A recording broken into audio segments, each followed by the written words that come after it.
Have you ever met someone who said nothing, yet owned the entire room? Why do the truly powerful never need to raise their voice? What if silence isn't weakness, but the ultimate display of control? True power doesn't beg for attention. It doesn't shout, doesn't flinch, and never seeks the spotlight. It simply is, calm, steady, unshaken. In a world where everyone is screaming to be seen, the Stoic man doesn't compete for noise. He stands still. And somehow, that stillness commands everything. He doesn't need to react because he already understands. He knows that when you master yourself, you master outcomes. As Marcus Aurelius once wrote, you have power over your mind, not outside events. Realize this and you will find strength. This video isn't about avoiding power. It's about cultivating the kind of power that lasts. Not the flashy kind that burns bright and disappears, but the kind that burns slow and deep. The kind that earns respect, not through force, but through discipline, precision, and silence. What follows are 5 Stoic strategies to make you unshakable during conflict and untouchable under pressure. Let's begin with the first principle. Strength through stillness. Power that needs to shout is not power, it's insecurity, disguised as dominance. The Stoic knows this. He understands that true control doesn't roar. It radiates. It radiates calm, stillness, presence. In any room, the most dangerous man isn't the loudest. He's not the one waving his arms, interrupting others or demanding respect. No, he's the one watching. Quiet, focused. The one whose silence speaks louder than words ever could. Marcus Aurelius reminds us again, the best revenge is not to be like your enemy. That's not weakness, it's ultimate self-mastery. The world will constantly provoke you. People will test your limits, insult your pride, challenge your composure. But the Stoic resists the urge to react. Why? Because to react is to surrender. To defend pride is to forfeit position. When emotions lead, clarity is lost. But stillness? Stillness is a weapon, not passive, not indifferent, but deliberate and devastating. While others lash out in anger, the Stoic observes. While others try to dominate with chaos, he dominates with calm. While others reveal their desperation, he reveals nothing. That unreadability, that mystery, is power. Because when you reveal no emotional signals, people begin to project. They guess, they fear, they wonder, what is he thinking? What will he do next? What is he capable of? And that's when the Stoic wins without moving a muscle. We just explored how stillness, when held under pressure, becomes a quiet form of power. But what happens when your calmness begins to shake others? It's in that space of uncertainty where people begin to hesitate. And hesitation is your opening. Seneca once said, "No man is more unhappy than he who never faces adversity, for he is not permitted to prove himself." Stillness isn't the absence of adversity. It's what you cling to while walking through it. It's the refusal to panic while the room trembles. It's the internal anchor when chaos tries to pull you under. This is where real influence begins. Because the man who can regulate himself first, his mind, his emotions, his posture, can then shape the entire situation that surrounds him. The Stoic doesn't overpower others with loud force. He neutralizes the tension with sheer presence. His silence It's not weakness, it's precision. He doesn't reply to every insult hurled his way because silence has a unique power. It makes foolish words echo back louder. He doesn't flinch at disrespect because his composure turns the pressure back onto the one who applied it. And above all, he never shows his full hand. Because mystery, it makes others hesitate. It keeps them guessing, and guesswork leads to caution. You don't need to be feared to be powerful. What you need is respect. And respect is earned in those exact moments where everyone expects you to crumble. But you don't. In a world that thrives on chaos, composure becomes intimidating. In a society addicted to reactivity, discipline becomes rare. And that rarity, that's what sets you apart. It makes you a presence people can't ignore.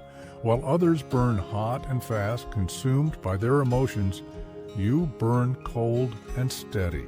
Not because you're indifferent, but because you're intentional. You don't rush, you wait, you watch. And when the time calls for it, you strike. Not wildly, not emotionally, but once. Clean, precise, decisive. That's Stoic power. Not scattered or panicked, but calm and complete. To develop that kind of strength, you have to change how you view power itself. Stop seeing it as noise. Start seeing it as discipline. Start recognizing it as the rare ability to stay untouched while the world around you comes undone. And here's the truth. If you can't control your face, if your voice shakes, if your breath betrays your fear, then you're not truly in control at all. The first battlefield is always internal. So when the world erupts, when emotions rise and tempers explode, you stay still. Not because you're cold, but because you refuse to be dragged into the chaos. You are the still center in the storm. That's how real power expresses itself. Not with noise, not with threats, but with presence. And when the time comes, you don't need a second try. One move ends the game. In the end, truth plays a role in any conflict. But more often than not, it's perception that determines the outcome. The Stoics knew this long before it became modern strategy. How you're seen shapes how you're treated. Previously, we saw how perception can shape power, how you're calm when others expect chaos becomes your greatest weapon. But what happens when perception itself becomes your leverage? More often than not, your greatest leverage in any high-stakes situation isn't found in facts. It's found in the energy you project under pressure. Seneca once said, "It is not that we are disturbed by things, but by our interpretation of them." Now flip that thought. People are not moved by the truth itself. They're moved by what they believe to be true. That's why the man who appears calm, grounded, and clear, especially under fire, commands more attention than the one who flails with facts. He commands respect, even if deep down he's still figuring things out, even if he's uncertain, doubting, or struggling inside, because perception doesn't wait for reality to catch up. It moves faster. It shapes the terrain before a single fact is even considered. And that's exactly why, when the stakes are high, the Stoic doesn't panic. He lets others unravel first. While everyone else rushes to speak, he listens, he watches, he studies the emotional current flowing through the room, because emotion always reveals weakness. It always exposes imbalance. He doesn't interrupt or scramble for control. He allows others to pour it all out. And then, when the right moment comes, he answers, maybe with silence, maybe with one calm, cutting sentence that shifts the entire dynamic of the conversation. That's not manipulation. That's emotional composure. That's positioning. Because when you appear emotionally stable, especially when everyone else is cracking, others begin to second-guess themselves. They wonder, why is he so still? What does he know that I don't? And that flicker of doubt, that hesitation, that's power. It slows them down. It opens a gap. And in any conflict, even a moment of hesitation is all you need. Marcus Aurelius said it best. You have power over your mind, not outside events. Realize this, and you will find strength. Your power begins not with facts or arguments, but with how you hold yourself. Not just physically, but energetically. People don't just hear your words. They read your posture. They feel your tone. They sense your energy. If you appear rattled, even if you're right, they'll sense weakness. But if you hold steady, clear, and grounded, even when the facts seem stacked against you, suddenly the playing field tilts in your favor. That's why the Stoic doesn't waste energy defending every tiny detail. He controls the frame, and the frame says, I am not here to argue. I am here to decide. I am not reacting to pressure. I am the pressure. That's presence. That's power. In a world drowning in noise, the man who speaks little but carries clarity becomes magnetic. He doesn't need to convince people he's right. He just needs to look like he's already won. Now, this doesn't mean being fake. It means being aligned. It means letting your posture match your principles. The Stoic doesn't fake confidence. He builds it, one composed moment at a time. Because once you're clear on who you are, you no longer chase approval. Instead, you begin shaping the environment around you without force, without noise. You don't need to convince anyone with words. You walk into the room with a presence that speaks louder than language, an energy that says, I cannot be shaken. And here's the paradox. Even when others exaggerate, lie, or distort reality, the calmest presence still wins. Why? Because chaos is loud, but clarity is magnetic. It's contagious. In a room full of confusion, the one who stays composed becomes the reference point, the still center everyone orbits around. So the next time you feel pressure building, ask yourself, am I reacting? Or am I composing the narrative? You don't need to dominate through aggression. You influence through restraint. Your stillness becomes a mirror, reflecting back the instability in others. Your silence becomes a blank canvas where others project their doubts, fears, and assumptions. And here's the key. The one who controls the emotional tone of the room controls the room itself. So, what do? You hold your posture, you speak less, but with more weight. You let your actions whisper confidence. You let your energy do the storytelling. In Stoicism, perception is not passive. It's strategic. It's a tool, and when you master how you're perceived, you no longer chase results. You start defining them. The Stoic doesn't waste energy trying to control other people. He controls the environment. Because he understands this truth, when you shift the environment, you shift the behaviors that unfold within it. Change the battlefield, and you change the battle. Epictetus once taught, don't demand that things happen as you wish. Wish them to happen as they do.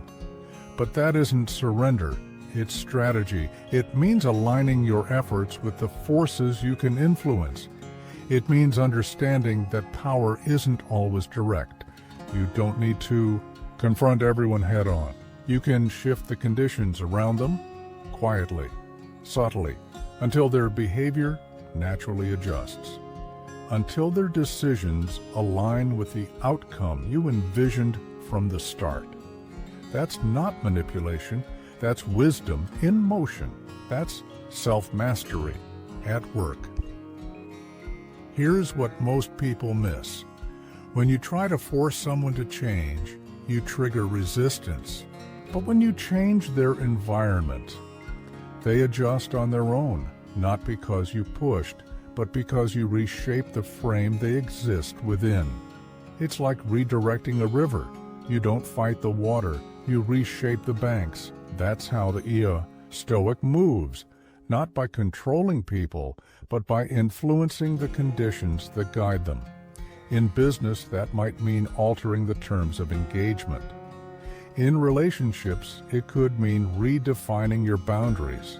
In life, it might be as simple as shifting your schedule, your focus, or even your physical proximity. When the Stoic sees chaos rising, he doesn't react emotionally, he reorganizes it. When others raise their voices, the Stoic doesn't match their energy. He reshapes the space. He doesn't force movement, he redirects it. He doesn't escalate the moment. He doesn't meet emotion with more emotion. Instead, he shifts the tone, sometimes with just one well-timed sentence. Other times by saying nothing at all. When the timing is off, he doesn't force it. He steps back. He waits, because timing, just like environment, is a part of the equation. Marcus Aurelius once wrote, "Adapt yourself to the life you have been given, and truly love the people with whom destiny has surrounded you." But to adapt doesn't mean to give in. It doesn't mean surrendering your power. It means understanding how to work with what's in front of you. It means influencing conditions without trying to overpower the outcome. This is strategy without struggle, control without chaos. It's not about domination, it's about direction. Imagine you're in a negotiation. Instead of attacking someone's beliefs head-on, what if you simply shifted the timeline? What if you altered the urgency? What if you changed the variables, like resources, expectations, or tone? Suddenly, without ever raising your voice, their position begins to soften. It starts to collapse on its own. In personal life, it's the same. Instead of demanding others respect your time, you create a schedule they have to adjust to. You no longer ask for respect. You build an environment that demands it. Now, the pressure isn't on you. It's embedded in the system around you, and that is how the Stoic avoids unnecessary confrontation. He doesn't push, he leads, because here's the truth. Most people don't respond to reason. They respond to boundaries. They respond to structure. They shift when the frame around them shifts. That's why the Stoic doesn't waste time arguing. He rewrites the rules of the room. When others expect resistance, he gives silence. When emotions flare, he pauses. When the old narrative no longer serves the truth, he reframes it. And most importantly, he creates a space where weakness, confusion, and conflict simply can't survive. Because the environment no longer allows it, your space is sacred. Your rhythm is sacred. And when you protect those two things, you no longer need to change people. You simply show them they must either rise or fall on their own. So ask yourself, what are you currently trying to force that could actually be redirected? What relationship needs new rules instead of another argument? What environment needs to change so you no longer have to fight inside it? When you control the frame, the behavior inside that frame will eventually follow. because the Stoic doesn't just walk into rooms. The Stoic doesn't impose force. He influences through presence. And often, the greatest power isn't what you show, but what you withhold. Power doesn't always look like power. Sometimes it appears quiet, almost invisible. At times it may even resemble surrender. But to the Stoic, appearances are never taken at face value. They are tools, weapons, to be used with precision. Marcus Aurelius once wrote, "Look beneath the surface. Let not the semblance of things mislead you." He understood that what's visible is rarely the full story. The Stoic doesn't need to seem strong at all times. In fact, he often chooses to appear underestimated, not because he lacks strength, but because that perception becomes leverage. To appear weak when you are not isn't deception, it's restraint. It's the discipline of letting your opponent grow comfortable, letting them drop their guard, letting them reveal their assumptions and expose their plan before you make a move. In a world obsessed with proving itself, the Stoic sees the power of patience. Because arrogance is loud, and arrogance blinds. Let them believe they've already won. Let them talk. Let them relax in their overconfidence, because the more they speak, the more they reveal. And while they perform, the Stoic listens, observes, waits. Seneca once reminded us, "He who is brave is free." And sometimes that bravery means staying silent while others waste their energy on noise. The Stoic doesn't rush to correct every insult. He doesn't scramble to prove himself. He doesn't need to, because he is secure in his power.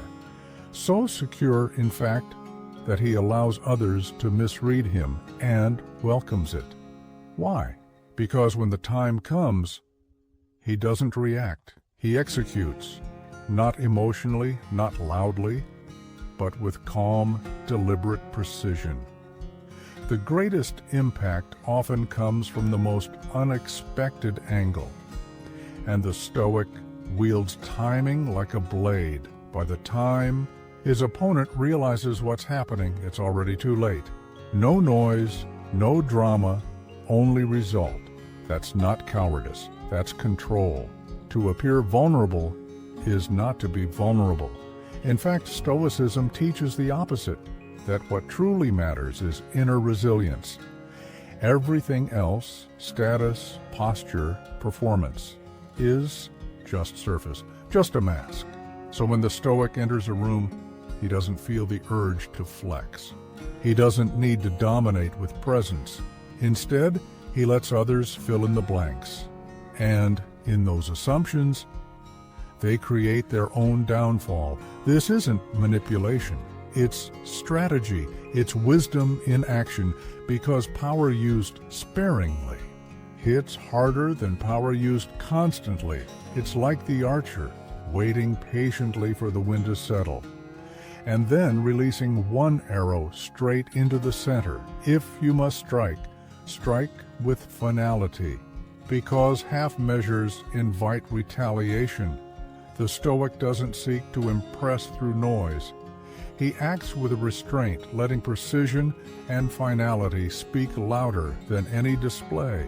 When there's no clarity, action can easily turn into cruelty. That's why the Stoic finishes things, not with humiliation, not with rage, but with dignity, firm, silent, complete. There's no need for a crowd, no applause, no spectacle, just a clean, irreversible decision, followed by silence. The enemy often walks right into their own undoing, and the Stoic? He never once had to raise his voice. And if you think this is about revenge, think again. This isn't about winning over someone else. This is about something far deeper: peace. Not the kind of peace that comes from avoidance. but the kind that's born from resolution, the calm that only comes after you've handled something so thoroughly it will never rise again. So when the Stoic must act, he does not act from emotion. He acts from clarity. He doesn't strike to punish. He strikes to end the noise, because the Stoic doesn't wait around for closure. He creates it, and when it's done, he walks away. No explanation, no justification, no performance. He doesn't linger in the past. He moves on, quiet, precise, untouched. Before he moves, he reduces the noise. Before he acts, he strips away the chaos. That's how the Stoic prepares for decisive action in any conflict, whether physical, emotional, or psychological. Because in truth, the greatest threat is rarely the enemy himself. It's the distractions around him. It's the noise, the voices whispering in his ear, the alliances inflating his false confidence, the audience that emboldens his performance. So before the Stoic makes his move, he isolates, not to punish, not to overpower, but to create clarity. Epictetus once wrote, "Freedom is the only worthy goal in life, and to be truly free in your decisions, you must first liberate yourself from the distortions of outside influence. You don't win by charging into chaos. You win by removing everything that gives chaos its strength." In a negotiation, this might mean separating your opponent from their support system. In relationships, it could mean stepping back until emotions no longer cloud the truth. In strategy, it means distancing your target from their leverage until they're no longer protected, no longer surrounded, no longer sure of themselves. The Stoic understands confidence in isolation reveals the truth. Anyone can appear strong in a crowd. Anyone can act bold when backed by noise. But when the crowd disperses, when the spotlight fades, only truth remains. And that's the space where the Stoic operates best. Because he doesn't just confront people, he confronts patterns.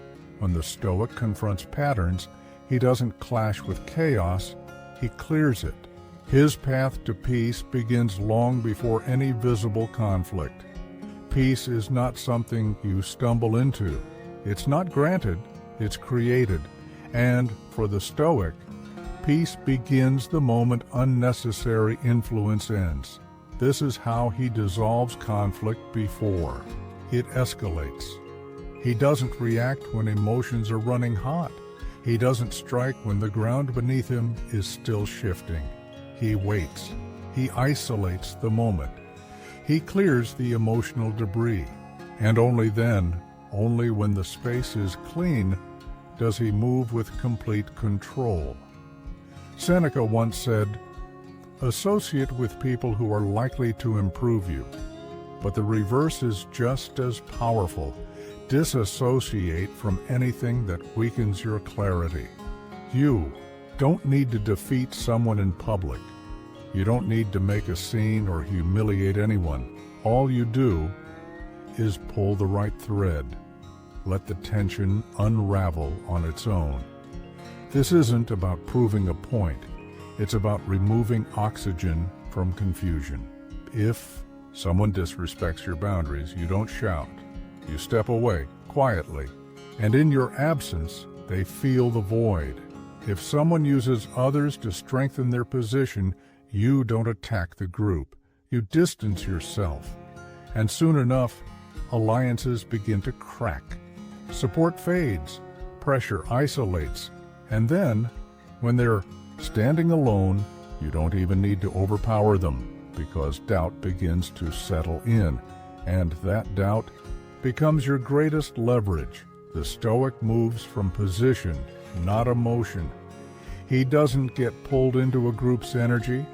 He doesn't take the bait of chaotic confrontation. He chooses the conditions. He creates the space.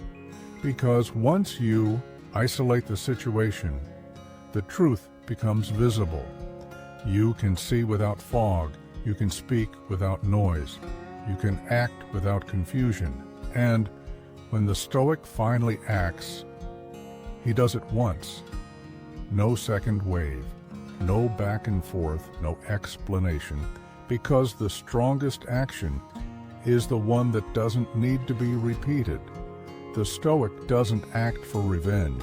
He acts for resolution. He ends the conflict before it spreads, not by force, but by quietly removing every ounce of fuel that kept it alive. So if you feel overwhelmed, isolate.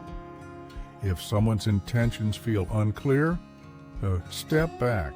If you're preparing to act, first cut the noise, because once the path is quiet, your next move becomes undeniable. True dominance isn't found in how loud you are. It's found in how still you remain when the world around you grows loud. It's found in the way you observe before you move, in the way you think before you speak, in the strength it takes to let go rather than react. Because the Stoic doesn't chase control. He becomes the kind of man who no longer needs to chase it at all. Let's move now to the final reflection, where mastery, clarity, and presence all converge into the quietest but most powerful form of leadership. The Stoic doesn't chase control. He becomes the man who draws it effortlessly, simply by how he moves, how he speaks, and how he holds still. He doesn't need to demand respect because it arrives with him. Power, when not rooted in inner order, becomes chaos. Strategy without emotional mastery turns to weakness, and force without clarity is nothing more than loud, wasted energy. But when presence is paired with restraint, when timing flows with silence, something rare begins to form. You become untouchable, not because you crush others, but because you've risen above the need to do so. You don't destroy your enemy. You simply outlast them. You don't scramble for victory. You walk toward it with inevitability, let the world exhaust itself in noise, in panic, in reaction. You'll build your strength in stillness. You'll refine your power through silence. And when you do act, it will be felt, not because it was loud, but because it was undeniably final. So if something in this message stirred something deeper in you, something tired of chaos, tired of performance, something ready to rise with clarity, direction, and purpose, then don't just nod in silence. Choose to live like it.